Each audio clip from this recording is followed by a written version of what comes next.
Apesar do adiantado da hora, dada a oportunidade muito incomum de debatermos e questionarmos os presentes, os palestrantes, que têm bastante experiência nesses assuntos, vamos fazer alguns minutos de debate. Eu convido todos os palestrantes a sentarem-se às mesas, assim como o senhor Henrique Gross e o senhor Marcos Adegas ocuparem.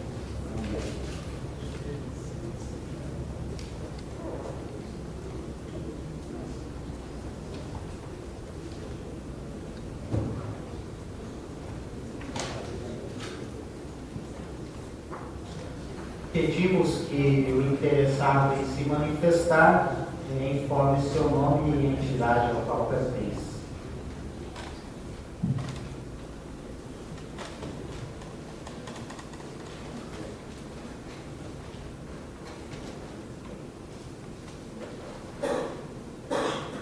Bom, eu acho que agora resultou de uma composição de agentes do governo, né? Então, o debate é para nós mesmos, que somos formuladores de políticas, tomadores de decisão, especialmente ao Marcos, que está hoje na direção da agência e que tem que dialogar muito com esses prefeitos, que estão nessa ansiedade pelos chamados royalties do petróleo. Quando a gente olha os dados ali, especialmente dos mapas que o Omar colocou, quer dizer, a dramaticidade das questões estão para aqueles municípios que vão receber menos royalties, né? Se a gente olha Santos, se a gente olha o perfil de Guarujá, olhando só para o quadro de habitação, ou seja, essas prefeituras têm que se mexer, eles não têm capacidade de investimento, é baixíssima, a gente viu aí, eles têm que se mexer, se articular regionalmente, se articular com o governo do Estado e com o governo federal, porque eles individualmente não sairão do patamar que estão, com royalties ou sem royalties. É o que a gente viu aí, quer dizer, as projeções para onde a dramaticidade hoje existe, para um item, hein, que é a habitação. Nós não colocamos aí, que eu diria que é dos mais baratos, nós não colocamos aí a questão do saneamento, da drenagem, porque a região da Baixada tem problema de deslizamentos brutais, né? A questão ambiental não está posta aí. Então, quer dizer, se a gente for precificar o que essa região hoje tem que investir hoje, pelo grau de precariedade, de saneamento, de mobilidade urbana, de proteção ambiental e de habitação, que a gente trouxe um dos mais baratos, certo, para ser resolvido, eu diria que os municípios não darão conta com ou sem royalties. Então, o que é importante é a capacidade que os municípios terão que ter de se articular com o governo do Estado e com o governo federal para dar conta do passivo que hoje nós temos. Tudo bem que as taxas de crescimento populacional da região metropolitana da Baixada não pressionam como pressionaram até os anos 70. Então, tem o chamado bônus demográfico, que inclusive está inscrito no nosso PPA. Mas eu acho que cabe a nós, gestores públicos, chamar os municípios, especialmente, para essa condição de que eles precisam de ter capacidade de articulação e o governo de coordenação junto com isso, né, com esses municípios, porque não dá, como a Ana Paula falou, para ficar dependente do royalties, porque se a crise econômica mundial se abate aqui, primeira coisa são os investidores privados que estão explorando o pré-sal desacelerar, certo, os internacionais. E a Petrobras vai cair o preço, também vai segurar. Quer dizer, então, ele será anticíclico. Então, essa perspectiva toda, eu acho que a gente tem que ser menos dependente. Se vier, vai ser ótimo, mas se não vier, nós temos uma conta para pagar altíssima, na Baixada Santista especialmente. Então, eu acho que essa conversa que eu estou falando é para mim também, né, que faço parte de uma estrutura de gestão do governo que precisa pôr o pé no chão. Eu acho que é importante, por exemplo, o governo do Estado se preparar para trabalhar a transformação desse petróleo e gerar ICMS aqui. Isso Porque ICMS tem uma conta que a gente transfere um valor significativo para essas cidades de ICMS, dos fundos de participação dos estados, né? E eu acho que isso é uma coisa mais relevante do que a gente só ficar sonhando com o royalty do petróleo, que poderá ter uma reversão cíclica muito grande se a economia mundial se abater até aqui.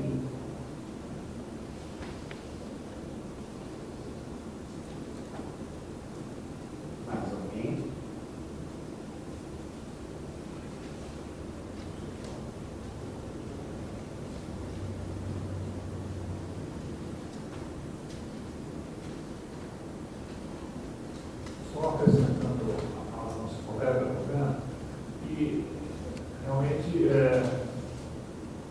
uma das razões foi que o governo percebeu exatamente o tamanho do problema cultural que o litoral enfrenta, que foi criado esse tipo de discussão. O que o governo espera da gente é que apontemos boas soluções para que se possa superar essa etapa.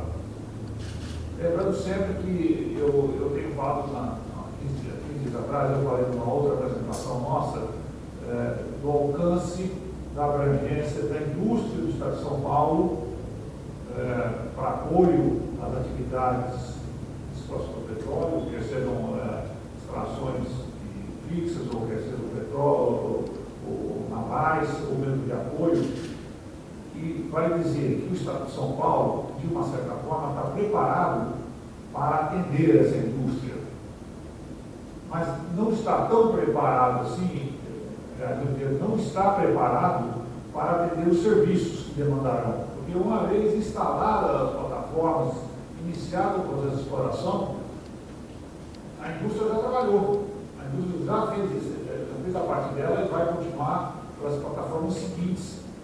No pré-sal ou fora do pré-sal, na costa da Bahia ou na costa do Rio Grande do Sul. Agora, o serviço que essa plataforma vai gerar, e aí é uma infinidade de atividades, ela vai ser, vai ter que estar instalado aqui, nessa região.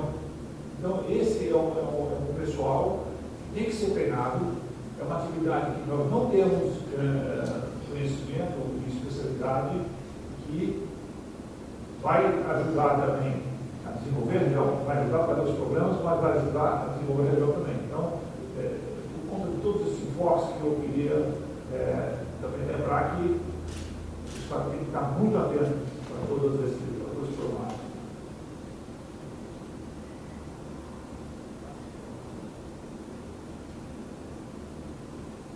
Mais alguém? É interessante uma reflexão que eu faço aqui, observar, né, a questão dos royalties. Boa parte do fator de arrecadação se deve à questão da confrontação do Estado ou do município. Isso é interessante, sob certo aspecto, tem uma relevância se a gente pensar que pode ter um acidente ambiental. Por outro lado, né, como o próprio Rodrigo da INPE falou, esse critério não costuma guardar muita relação com o fato do município estar aumentando, o Estado costuma ter relação, mas o município muitas vezes nem é afetado, seja positivo ou negativamente, pela atividade de petróleo, né? Então, se a legislação atual foi feita, né, na discussão, que teve como espírito, né, compensar, mitigar, disseminar essa riqueza, por outro lado, ela guarda muitas distorções. Né? Distorções essas que deveriam ser discutidas, né? Não sei até que ponto elas serão corrigidas, né? Mas elas serão discutidas no nosso Congresso. Né? Então, uma reflexão que a gente deve fazer, e que, como o próprio Rodrigo falou, essa não é tanto uma questão técnica, né? Mas é uma questão política, no sentido de o que consideramos razoável, né, entre todos nós.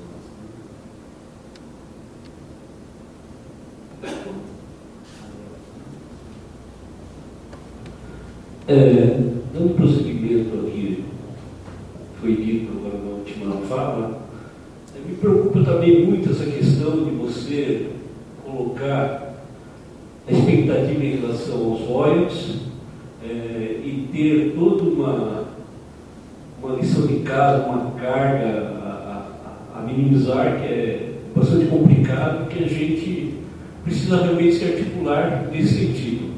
E uma questão também que gostaria que viesse à discussão é você colocar os benefícios, royalties, etc., em função de questões geográficas e questões também de equipamentos. Por exemplo, vou citar um fato que me assusta, que no relatório de impacto sobre o meio ambiente do RIMA, do pré-sal, na página 51, você vê o relatório inteirinho falando que os municípios, principalmente do litoral sul de São Paulo, não vão ter lá grandes benefícios em termos de royalties e de compensações. Mas se houver um desastre, todos os estudos apontam que o problema acontecerá nesses municípios, principalmente para Grande, Mongaguá para baixo, né?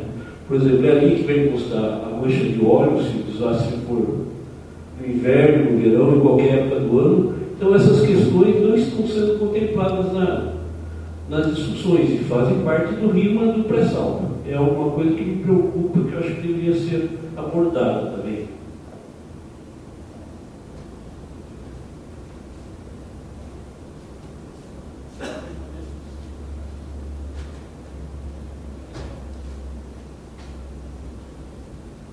Então, eu queria trazer duas informações.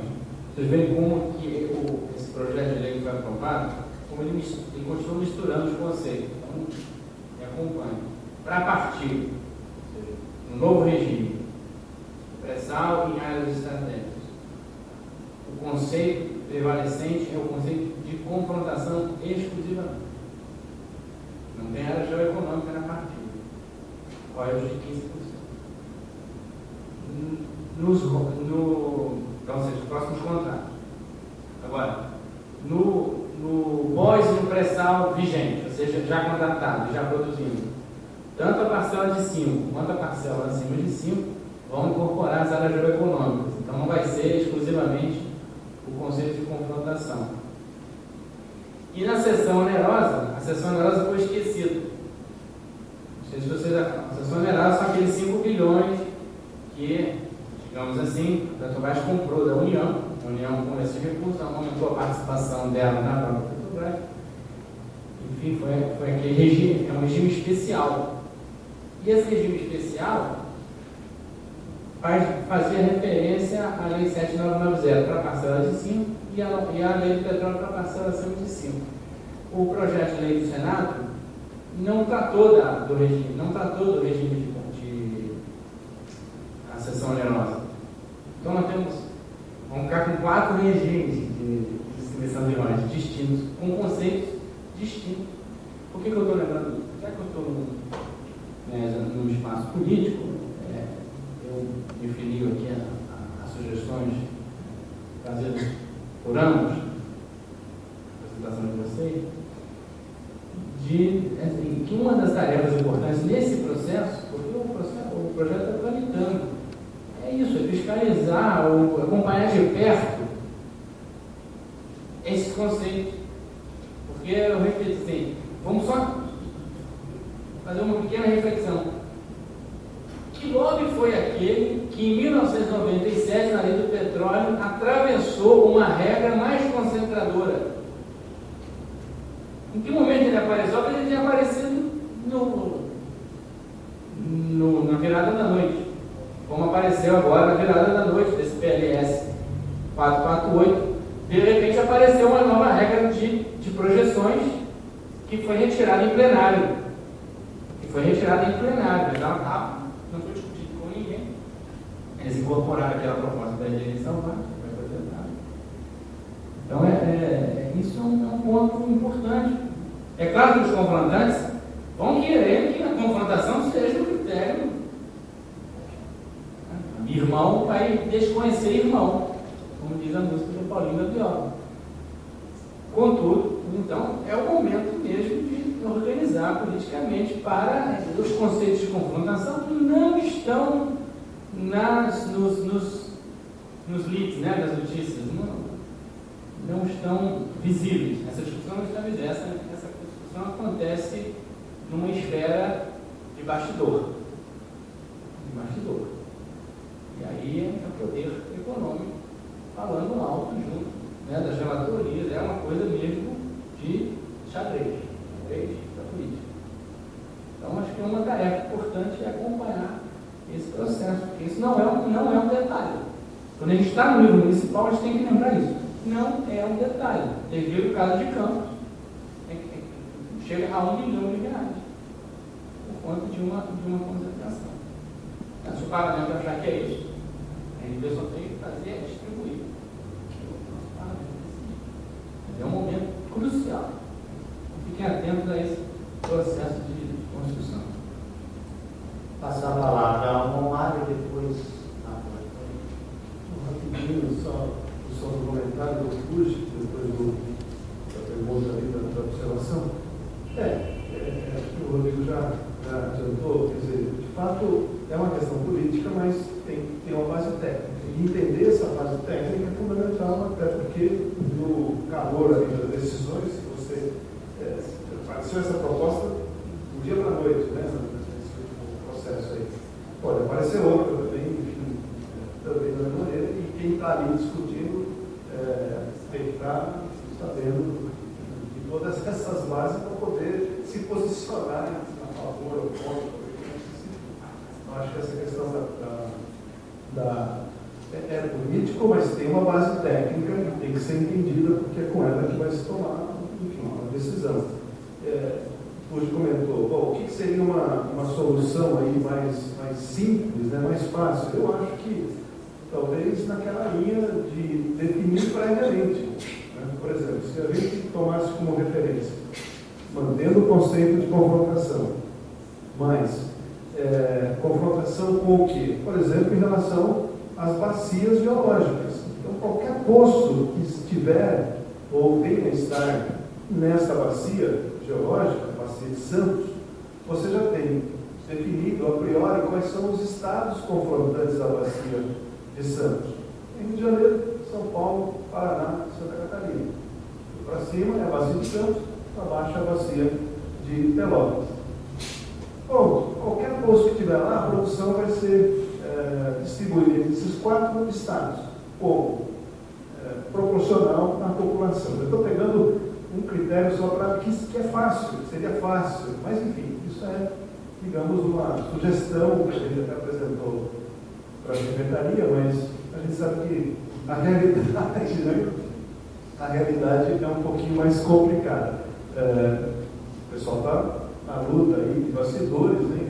O povo está indo anunciando que vai ao limite, vai até o Supremo, vai até a Presidência da República, não vai aceitar qualquer mudança desse fato. Então, enfim, mas eu acho que essas coisas que a gente... Em relação à questão eu não sei que Lima é esse, né, que você estava mencionando, Lima do Pressão, não sei que projeto é esse. Pressão, enfim, eu não sei se é um projeto específico, mas o que eu imagino é que um cenário daqui a 10, 20 anos em relação à exploração do pré-sal aqui na Bacia de Santos é de se imaginar uma série de poços, né, distribuídos aí por toda aquela região. E, claro, esses poços eles ficam a 300, 200 quilômetros da costa e tem que fazer o petróleo chegar na costa. E como é que ele chega? Chega por tubos, né, por tubulações. E essas tubulações vão ali no fundo do mar e vão subindo as encostas da plataforma continental. Ele tem um desenho aqui embaixo muito parecido com o desenho que a gente tem na área emersa, né, sujeita a deslizamentos, movimentos de marcha. Série de riscos. Agora, isso está bem distribuído aí, né? Lógico, vai estar concentrado mais na região aqui da Baixada e também na região do litoral norte. Mas a tendência é que isso fique realmente atinja o conjunto, eu imagino, está no cenário. Pedimos que o palestrante se identifique e, em virtude do adiantado da hora, infelizmente essa será a última pergunta. Não obstante, todos os palestrantes estão disponíveis para esclarecer dúvidas, assim como a equipe da coordenação executiva do Conselho de Petróleo e Gás. Boa noite. O meu nome é Carlos Alberto, eu trabalho na Petrobras, eu sou engenheiro. Eu acho que um ponto relevante foi tocado pela colega. Realmente, eu penso que é para ontem as questões de saneamento básico, mobilidade urbana, enfim, toda a infraestrutura das cidades realmente é algo que urge. Mas tem um ponto que eu gostaria muito de bater na tecla também, com relação à qualificação profissional. O que nós percebemos, né, é que a demanda será muito alta e nós entendemos que não terá profissionais suficientes para atender esta demanda. Eu trabalhei 3 anos e meio na Bacia de Campos, né, e a gente percebia muito lá em Macaé que os principais postos chaves eram ocupados por profissionais de outras regiões, Rio Grande do Sul, Pernambuco, São Paulo, enfim. E o próprio macaense não tinha tanta oportunidade. Então, eu, como santista de nascimento, eu fico muito preocupado com essa questão, que, logicamente, pelo fato de estar aqui, que gere muitos empregos para pessoas da região, da Baixada Santista, né? Então, o ponto que eu gostaria de tocar seria esse aí. Eu sei que já há uma mobilização da Unisanta, da Unip, algumas universidades nesse sentido, mas eu acho que nós precisamos investir seriamente em qualificação profissional, porque o mundo do petróleo ele é muito específico.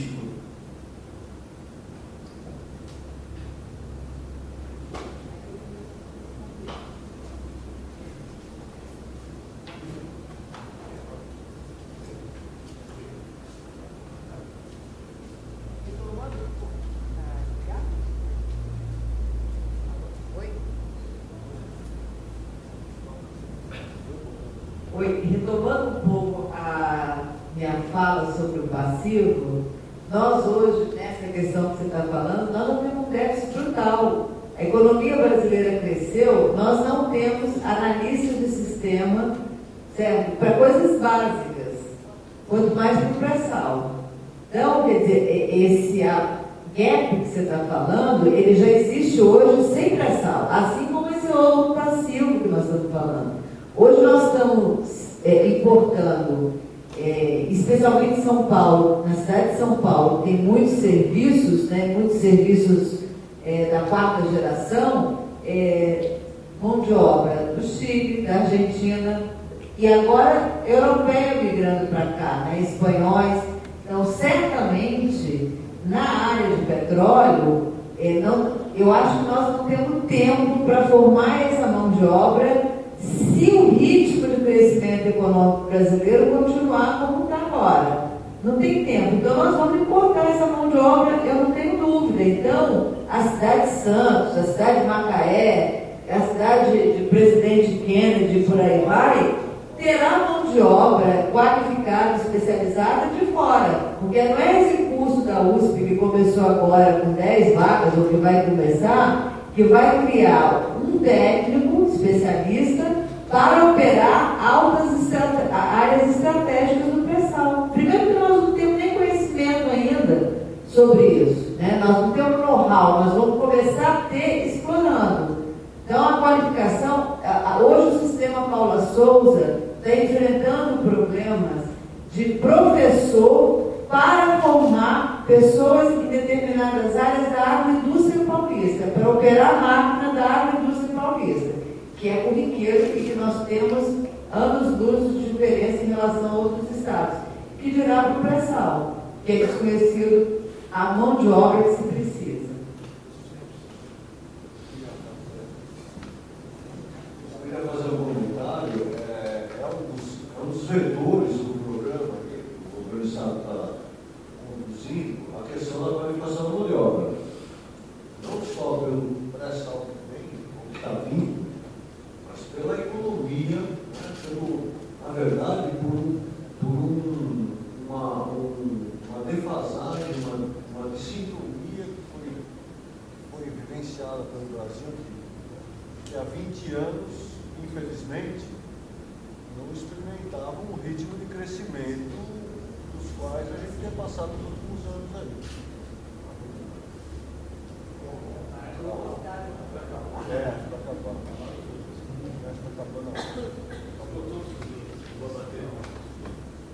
mas enfim, eu acho que o que acontece, a gente tem percebido isso, eu concordo com a Romena, o governo do Estado de São Paulo, ele está com a sua capacidade, como assim dizer, de atuação, a sua estrutura de formação e qualificação do pessoal mobilizada para vários programas.